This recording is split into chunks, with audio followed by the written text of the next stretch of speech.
Before I begin today's video, if you want one of these beautiful flags that are behind me, the same ones or whatever you like, get yours today from BHE Designs through the link in the description box below.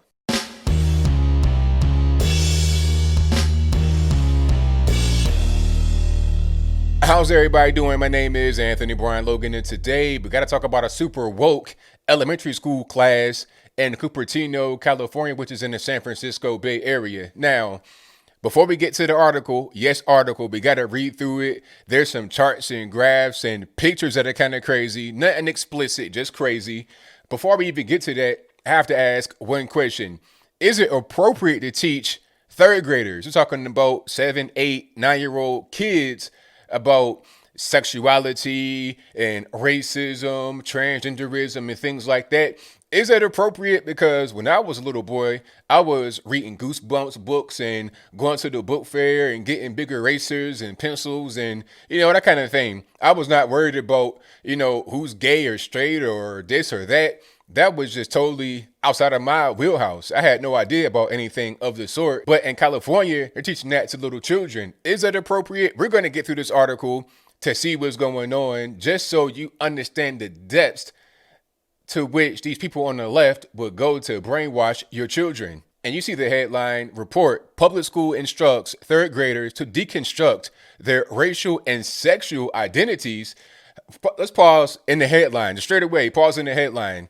How does a third grader have a sexual identity? You tell me that. But anyway, to understand power and privilege. Okay, let's get through this article. There's some charts and pictures and whatnot, not anything explicit, but kind of crazy. And the article reads, a public elementary school in California reportedly instructed third grade students to deconstruct their racial and sexual identities in order to understand power and privilege. Discovery Institute scholar Christopher Rupo reported. And there's a link to his actual article. I'll put that in the box as well. R.I. Mayor Holmes Elementary School, part of the Cupertino Union School District in San Jose, reportedly held a lesson on social identities during a math class. So let's pause right there. Why are we talking about social issues in a math class? Okay, I came here to learn 2 + 2 is 4. Simple stuff, right? I did not come here to learn about transgenderism and dudes with dresses on and stuff like that. But let's keep on going. For third grade students, where the teacher asked students to list their race, class, gender, religion, and family structure and a quote-unquote identity map, Rufo reported based off documents he obtained. Class? How do you even know what your class is? Are we in India? Like, what is this? Are we in America or what? What's happening here? The teacher reportedly began a lesson with a slide called Dominant Culture, which includes, quote, white, middle class, cisgender, educated, able-bodied, Christian individuals who hold power and stay in power. All right, so basically, if you're a white Christian person and you're a normie, then you are the oppressor. That's basically what I'm getting from that. The teacher then reportedly read to the students from, quote, this book is anti-racist, unquote, by Tiffany Jewell, explaining intersectionality. Kids are not going to understand anything about that. They're going to take whatever you say from that as pretty much the gospel, unless they have parents that are telling them something different. But we'll keep on going. One of the examples the book gives is that, quote, a heterosexual considered handsome and speaks English has more privilege than a black transgender woman. Okay. Speaking English might help in America. Maybe that might make sense. All right. The teacher told the students that people who have privilege, quote, have power over others, unquote, and some people may have features of their identity that give them power, while other features mean they're oppressed. This is a slide straight from the dude or whoever was teaching that day. Here's another interesting little slide. Do we see what's going on here? I'm going to try to get this more in focus. It says, looking at intersectionality helps us understand how our social identities affect our whole life. Kimber Lay, I guess that's what it is because it has an accent mark on the E. Crenshaw, a black female lawyer, author, scholar, and civil rights activist, used the term intersectionality in 1989 to help us better understand that being a woman and black created greater disadvantages than just being a woman. Now, I don't know about y'all, but I'm seeing a masculine picture over here. You know what I'm saying? I don't know if that's lip liner or a mustache or both. I can't tell what's going on.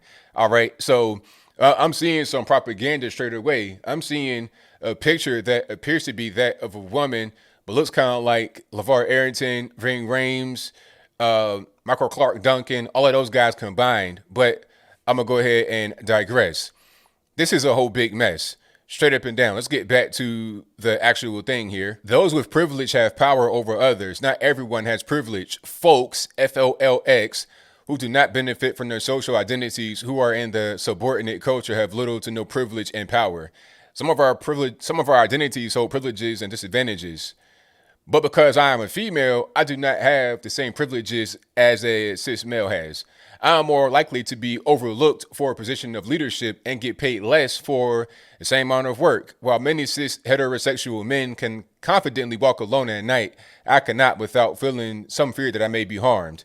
Now, okay, this is propaganda because let's bring it back to the reality of what's supposed to be happening. This is a math class. A math class.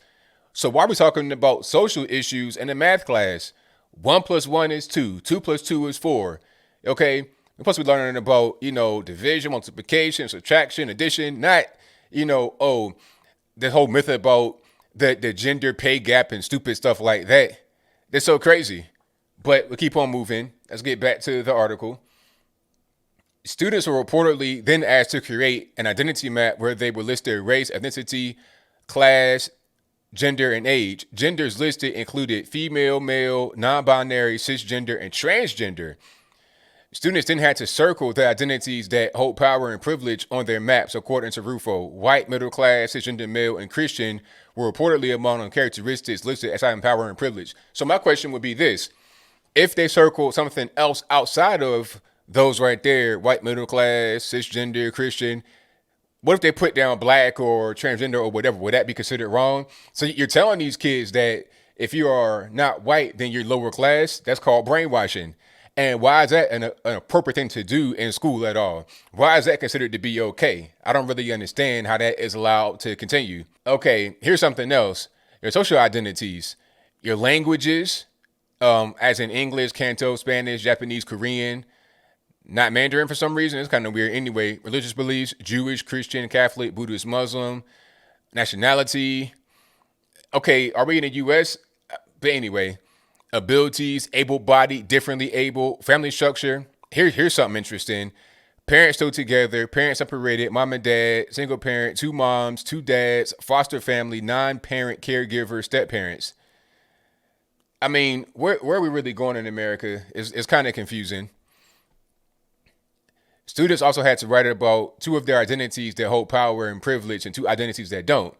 That example, the example the presentation gave was a paragraph about transgenderism and non-binary sexuality, according to Rufo. Oh, here's something right here. In a related assignment, the children were asked to write short essays describing which aspects of their identities hold power and privilege and which are oppressed, in effect, ranking themselves according to intersectional hierarchy. So let's check it out here. All right. And let me see. Write 2 paragraphs in your writer's notebook. Paragraph 1, pick 2 identities that hold power and privilege and explain why. Pick 2 identities that don't and explain why. At least 1 full page of writing. Again, more brainwashing. Some social identities hold power and privilege, others do not. Even within us, there are parts of us that hold some power and other parts that are oppressed. This is why we work to understand our identities in society. This is nuts. And let's go back to center again. This is being taught to 3rd grade kids in school, all right, by a math teacher, allegedly. All right. Parents rebuked the lesson once they learned of it, according to Rufo, who spoke to a parent that said they were basically teaching racism to my 8-year-old. Exactly. Another parent in a majority non-white school told Rufo that such lessons are reminiscent of the Chinese Cultural Revolution. Facts. A group of half a dozen families reportedly met with the school's principal to demand that the lessons be ended, and administration agreed to end the program. Now, I'll tell you what, if you're in the Bay Area, California, you probably got like a lot of Chinese up there. A lot of Chinese that understand what happened during Mao and all that, so they don't like what's going on here. This ain't just, your white liberals trying to be, like they understand because they came from that. A lot of your white liberals and black liberals too, They grew up in America, been here the whole time since, the Mayflower. They don't understand what can happen when these kind of things go on. But those that come from other parts of the world, they get it. They understand what's happening. Even, some of the white people that came from Europe recently, like in communist countries and, the Balkans, they understand what's going on. So they don't want to go back to that type of situation ever again. Jen Leshier, the principal of Meyerholz Elementary, told Rufo that the training was not part of the formal curricula, but the process of daily learning facilitated by a certified teacher. Makes no sense at all. The Cupertino Union School District did not respond to a request for comment. Rufo has reported on critical race theory training at numerous public schools across the country. So what you just saw right there was basically critical race theory 101 for kids. This is exactly why Trump banned it on the federal level. Doesn't it make sense now? Because if they're teaching kids stuff like this, imagine what adults are being taught, all right, in the workplace of all places, especially. But we'll close it out here. Most recently, he reported that the San Diego Unified School District held a training that told teachers that, quote, whiteness, unquote, caused failing schools and that white teachers must undergo anti-racist therapy to remedy their ignorance. This is ridiculous and crazy because you know what? I come from an area with a very high black population. And what I mean by that is a city of 125,000 with a majority black population. All right. And the teachers are black, principals are black, mayor, everybody's black. It's a totally black run place. All right. The kids that perform badly in school perform badly because of their home environment and because of their own personal work ethic. The kids that perform well did so because of their home environment and their own personal work ethic. This whole thing about blaming the teachers is really just stupid. You're trying to blame them for kids that can't perform. If you got two kids side by side, one white kid, one black kid, and the black kid does poorly and the white kid does well, and they got the same teacher, whose fault is that? Okay, don't blame the teacher. Because obviously what they're doing is enough for the white kid, so why is a black kid not catching on? All right, but I digress. That was really crazy, totally crazy. I don't have any kids. If I had kids, they're not going to any kind of school like that. And if I see something like that my kids are getting taught, it's going to be a problem. I'm going to the school immediately. I'm like, hey, this is not going to happen anymore. We're not going to do this, okay? Don't teach my kids to be racist. Don't brainwash my kids, because what you're doing is telling them that, hey, if you are non-white, then you're just inferior. The white man is superior. The white man is the leader of the nation, and you can't do anything without his blessing. Is teaching you to be subservient. You're talking about this as like some kind of anti-racist thing, but it's anything but anti-racist. It's actually very racist, and the same kind of thing that would be taught on a slave plantation, obey your master type stuff. All right. As an American, you are in control of your own destiny. You're not bound by the quote unquote white man and stuff like that. That is ridiculous, absurd brainwashing. And it's time it come to an end. But I think I'll leave that right there for now. And what say you? Are you surprised at what I just read? Again, bring it back to center. You're talking about 8-year-olds, third graders, kids. They should be playing with Barbie dolls and X-Men, Ninja Turtles. They shouldn't be talking about transgenderism and their sexuality. This is way beyond their league. This is way outside of their realm. All right. This should not be a thing that they're being taught, especially not in math class. I don't even want to see that in college unless I go to a class specifically for that reason. Okay, if I go to if I go to lesbian dance theory or something like that as a 19-year-old in college, okay, I signed up for it. It's my fault. But an 8-year-old in math class, teach me 1 + 1. Nothing else, nothing more. But whatever your thoughts are, please let me know in the comments below. And that's all I got to say for this video. If you like what you heard, please comment, rate, share, and subscribe. Peace.